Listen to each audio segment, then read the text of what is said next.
یہی وہ جہنم ہے جسے گناہگار لوگ جھٹلاتے تھے، وہ دوزخ اور کھولتے ہوئے گرم پانی کے درمیان گھومتے پھریں گے۔ تو تم اپنے پروردگار کی کون کون سی نعمت کو جھٹلاؤ گے؟ اور جو شخص اپنے پروردگار کے سامنے کھڑے ہونے سے ڈرا، اس کے لیے 2 باغ ہیں، تو تم اپنے پروردگار کی کون کون سی نعمت کو جھٹلاؤ گے؟ ان دونوں میں بہت سی شاخیں یعنی قسم قسم کے میووں کے درخت ہیں، تو تم اپنے پروردگار کی کون کون سی نعمت کو جھٹلاؤ گے؟ ان میں 2 چشمے بہ رہے ہیں، تو تم اپنے پروردگار کی کون کون سی نعمت کو جھٹلاؤ گے؟ ان میں سب میوے 2 قسم کے ہیں، تو تم اپنے پروردگار کی کون کون سی نعمت کو جھٹلاؤ؟ جب یہ لالچ طاری ہوتی ہے نا انسان پہ، پہلے تھوڑا سا سمجھیے گا۔ آپ کو لگتا ہے یار مجھ پہ کچھ بھی ہو جائے، میں ایسا ظلم تھوڑی کر سکتا ہوں، کتنا بھی پیسہ مجھے کوئی دے دے میں جان دے دوں گا، کبھی کسی کو قتل نہیں کروں گا، نواسہ رسول تو بہت دور کی بات ہے۔ یہ بولنا اور ہے، لیکن ایک وقت آتا ہے جب انسان کے دل پر شیطان کا قبضہ ہو جاتا ہے۔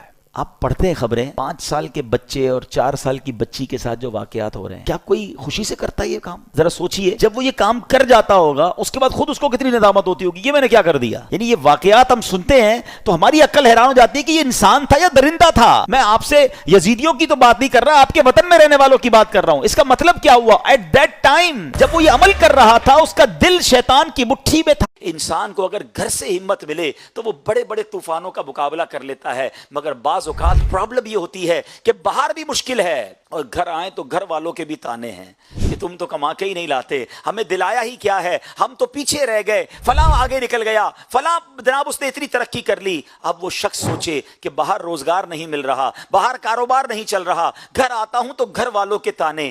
کبھی ایسا کیجئے گا نہیں، اس کا امپیکٹ یہ ہوگا کہ بعض اوقات وہ مرد ڈپریشن کا مریض ہو جاتا ہے اور کبھی کبھی بات خودکشی تک چلی جاتی ہے۔ یہ بات دیکھی والی ہے کہ جس اسلامی بہن نے، جس خاتون نے اپنے شوہر کا مشکل وقت میں ساتھ دیا، اللہ نے اس کو اچھے دن پھر۔ اور یہودی کہتے ہیں کہ عیسائی رستے پر نہیں، اور عیسائی کہتے ہیں کہ یہودی رستے پر نہیں، حالانکہ وہ کتاب الہی پڑھتے ہیں۔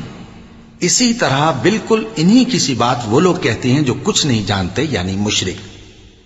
تو جس بات میں یہ لوگ اختلاف کر رہے ہیں، اللہ قیامت کے دن اس کا ان میں فیصلہ کر دے گا۔